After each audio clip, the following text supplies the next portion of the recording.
हलई का पागल बने होना तू ये चीज के पीछे हलई का पागल बने होना ए रामा हो अरे तो नौकरिया छोकरी पीछे लागल बने होना। लेकिन हम कहलिए कि लड़की में फेरा नहीं खेलो डर कर का है। अच्छा ये लोग साथ साथ बताई हो मनीषा जी साथ साथ लोग बताई हो ये लोग एगो पर होता हालांकि बताओ लो ना नो तबे नो हमें वो गीत गा देनी हां कि कबो मामा गावे तो कबो मौसी गावे कबो फुआ गावे तो कबो जीजा गावे आ तू तो सगरे रौदले है बाहर सगर रौदल है बाबू ए मनीषा अरे एक कहीं बारू तो काहे ये गा रहो रखल है बाबू सही हो अब आओ एगो बलम गा दिया एगो सेट सॉन्ग गा दिया ओकर बाद कौन जी के बोलू जी दीपू भैया से क्षमा चाहता नहीं ए बरा तनी जल्दी जल्दी मर जा ऐसे कि माही मनीषा के लोग खाए नहीं जाएंगे बाप रे बाप माही मनीषा ना बोलू भैया हे जाए बैठ पहली मुलाकात है हमारी फिर भी वही बात है हमारी मन हजे भोजपुरी में बोलब जरा ए इंद्र भैया एक प्यारे पंकज जी अनु भैया हो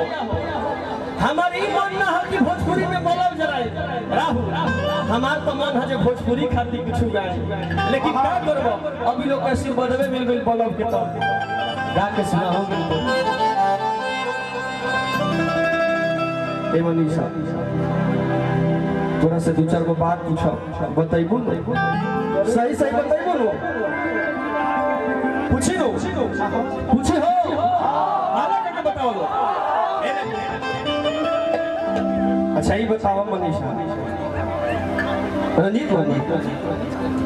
वो सुहागरा भागने वालों की ना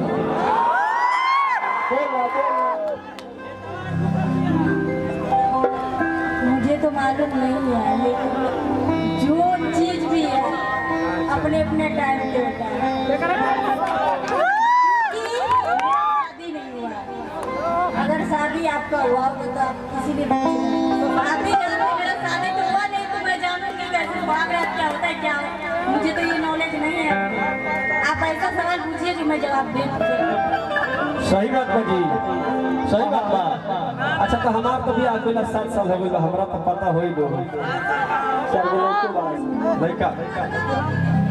लेकिन सखी अपना सखी से पूछली है ये सखी ही बता जे तू तोर सुहाग रात कैसे रहल सखी कभी के मत पूछो भदाई भैया हो मत पूछो सबके बोलमुआ दूध में हॉर्लिक्स डाल के पिए ले हां ये कैमरा वाला बाज मैं तो बोलिए ढरका सबके बोलमुआ है बोलो बता के प्यार करे ले ई बोलब जरा के मैं सिस्टम में दिखा देला सखी को लेके ठीक बा जोन भाई तो भाई लेकिन बात बताओ का भाई कि पहले रात पियावा जब फिर तोहरा गही हमके बताओ बात का भाई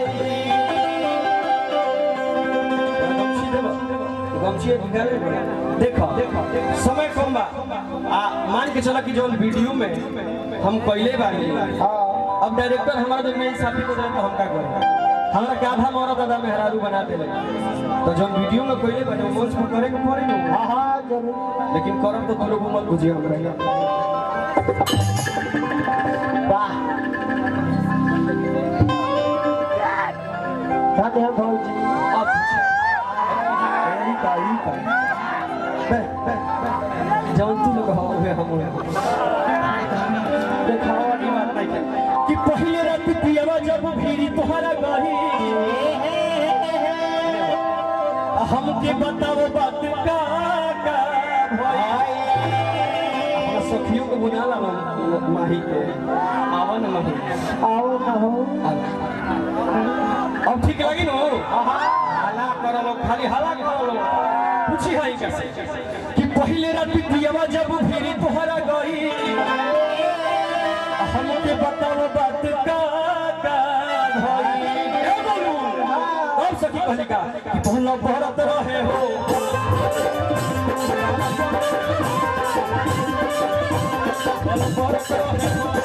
भरत रहे हो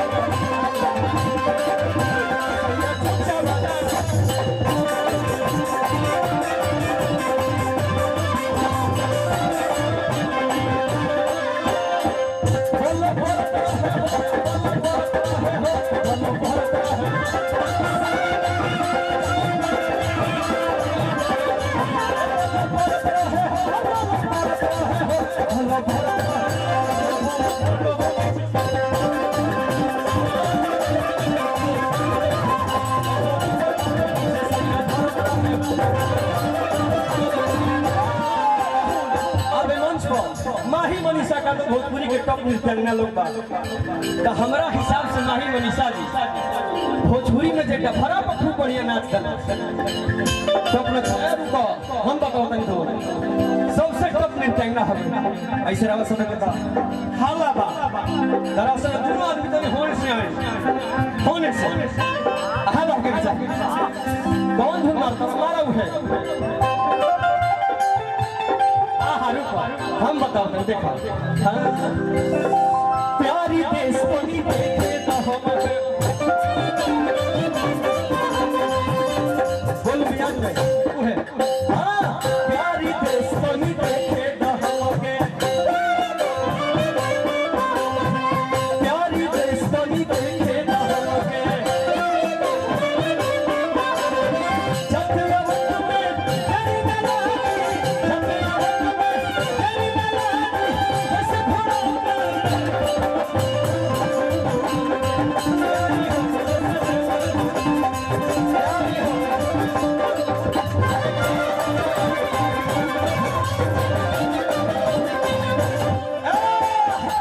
पिछली माही कि कैसे कैसे खेला तू पलंगिया पर खेललू हमारी मेरा जुमा जो पिया के दिहलू आई बस समय हमर खत्म कि कैसे कैसे खेला तू पलंगिया पर खेललू कोई मेरा जुमा जो पिया के दिहलू तो क्या करना मामा